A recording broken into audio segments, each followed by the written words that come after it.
Facebook পেজের নাম পরিবর্তন করব কিভাবে, তা নিয়ে নানাবিধ সমস্যার সম্মুখীন হতে হয়। তো আজকের এই ভিডিওতে এই বিষয়টি শেখানো হবে। যদি এই চ্যানেলের নতুন হয়ে থাকো তাহলে চ্যানেলটাকে সাবস্ক্রাইব করে আমার পাশে থাকবে। তো শুরু করা যাক মূল ভিডিও। নাম চেঞ্জ করার জন্য আমি প্রথমেই ফেসবুক মেন অ্যাপসটি ওপেন করছি। আমি প্রথমে তোমাদের আমার পেজের নামটা দেখাই। দেখতেই পাচ্ছ অদৃশ্য বালক আছে, তো এটাকেই চেঞ্জ করব। তার জন্য উপরে দেখতেই পাচ্ছ 3 ডট আছে, তাতে ক্লিক করো। ক্লিক করার পর নিচে স্ক্রল করো, সেটিংস অ্যান্ড প্রাইভেসি এই অপশনটাতে ক্লিক করো। ক্লিক করার পর আবারও সেটিংসে ক্লিক করো। ক্লিক করার পর নিচে স্ক্রল করে পেজ সেটআপ অপশনটা খুঁজে বের করো এবং এতে ক্লিক করো।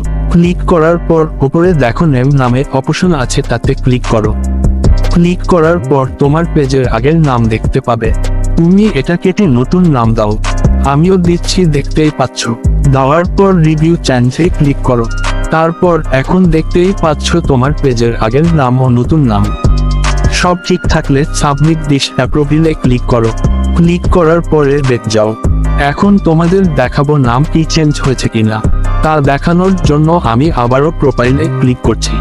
দেখতে পাচ্ছ নামটা চেঞ্জ হয়ে গেছে। তো ভিডিওটা কেমন লাগলো কমেন্টে জানাবে। তোমরা যদি ইউটিউব চ্যানেল প্রফেশনাল ভাবে খুলতে চাও পাশে থাকা ভিডিওটা দেখে আসতে পারো। দেখা হচ্ছে ওই ভিডিওতে।